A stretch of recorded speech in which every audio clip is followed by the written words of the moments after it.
Hi, Chris. What can you tell me about the Order of St. Thomas of Acon and why is it so named? So, Simon, the order started during the Third Crusade with Richard the Lionheart, as it was. It started in 1189, and 1191 saw a very fierce battle, and it was at the seaport of Acre, Acre. There were many Christian dead, many wounded Christians. And there was a man called William as part of Richard's team, and he was chaplain to the Dean of St. Paul's. William saw all these bodies of Christians, and he felt he must do something about giving them a decent Christian burial. So he set about sorting out a group of people who would help him deal with burials and also to assist wounded Christians. And they very soon formed themselves into an order for the burial and assisting of wounded. A bit later on, they added another item to their activities, and that was to raise money for the ransoms for Christian prisoners. So that's how it started with William. Now, King Richard was most impressed by what they were doing, and he decided to make the order, William's order, a chivalric order, one of only five. And the order, of course, was called the Order of Acon, which was the anglicised version of Accra. Now, it's a unique feature for this order that it is the only chivalric order which had Englishmen and only Englishmen as its members. And there are other unique features which I'll move on to later. Now, in the fullness of time, the order purchased the land and assets of the Becket family. And there was a man called Gilbert Becket who was a successful businessman in London, had 7 children, and one of those children was called Thomas. And they, obviously being a Christian order, the members of the order at that time thought, well, we've acquired the land of the Becket family. We built a chapel on that land, and we've also got a graveyard there. Perhaps we ought to recognise the Becket family, in particular Thomas. So they renamed the order the Commemorative Order of St. Thomas of Acon. Now, second unique feature is that this order is the only one in Masonry which is a commemorative order. It is linked directly to a person in history who we all know about, Thomas à Becket. And there is more to follow with regard to that later. So the order continued for many centuries. And the last evidence which is known of a master being appointed was in 1510. And shortly after that, the order seemed to disappear. But in 1974, there was a very learned Masonic scholar, John Walker, who resurrected the order. And miraculously, a bit of research discovered that the original records of the order in medieval French and Latin were found in the Guildhall Library in London. So there is a real direct link to that Third Crusade, to the order which we now know as St. Thomas of Acon. And of course, the order is growing. It's something which is interesting to historians In fact, one of our latest members spoke to me about joining the order because his wife was a historian and she was so interested in it. So yes, it's a unique order in that respect. And how does this order fit in with the narrative of the Craft, Royal Arch, and Mark degrees? So it doesn't really fit in with the craft and the Mark or Royal Arch. However, members have to be subscribing members of the Knights Templar and also, obviously, subscribing members of chapter. And it has to comply with certain requirements, which are easy enough to do, but it has to be people who are active Knights Templar who join.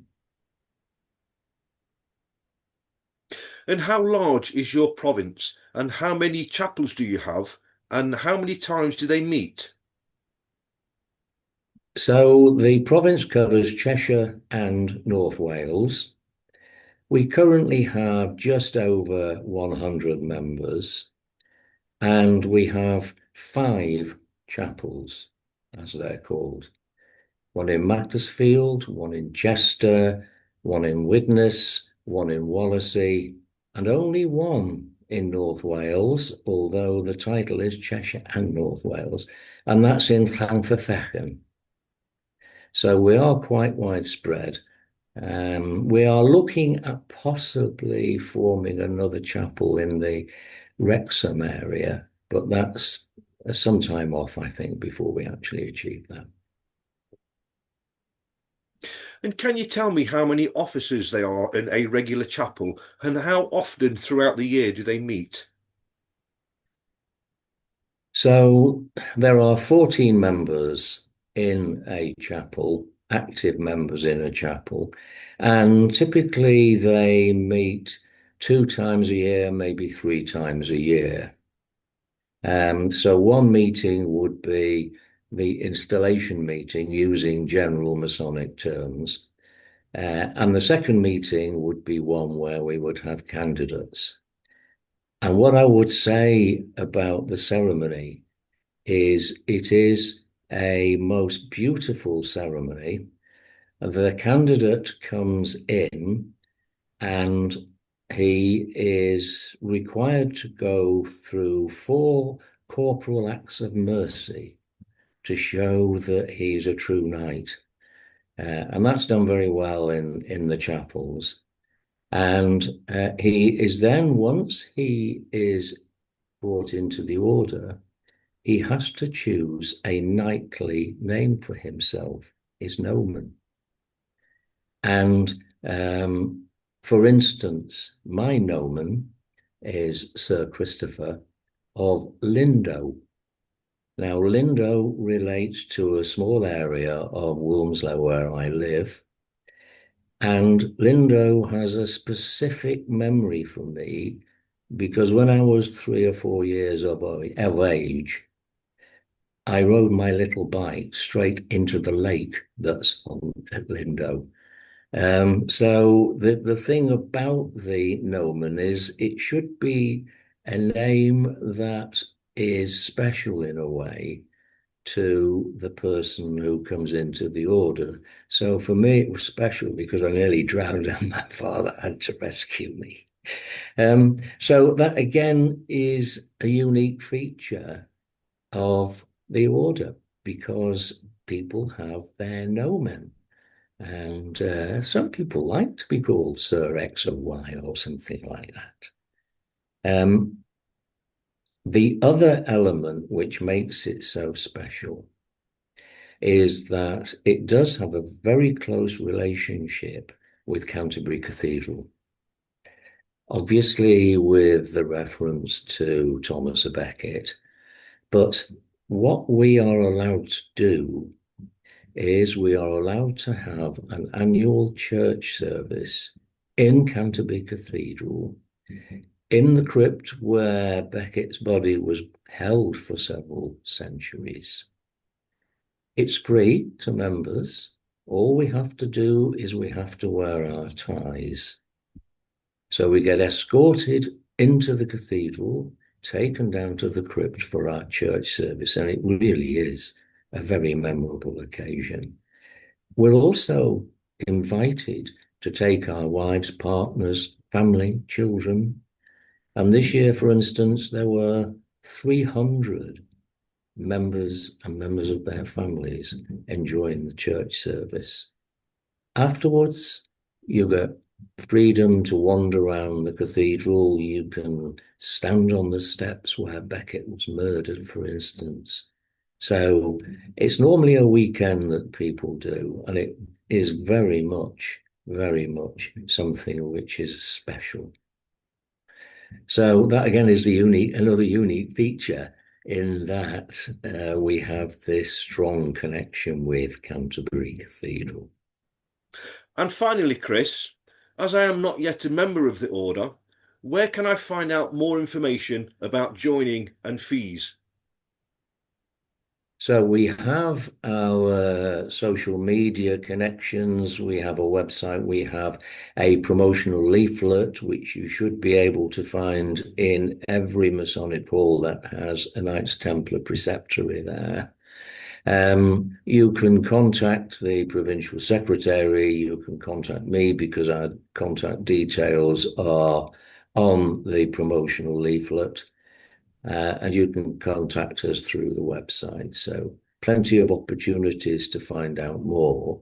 You can also go onto the website of the order itself, which has quite a lot of information on it, including membership application forms.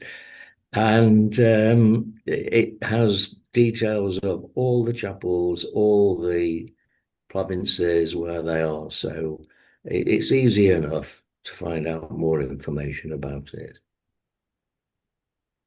Chris Welton, thank you so much for your time. So it's my pleasure.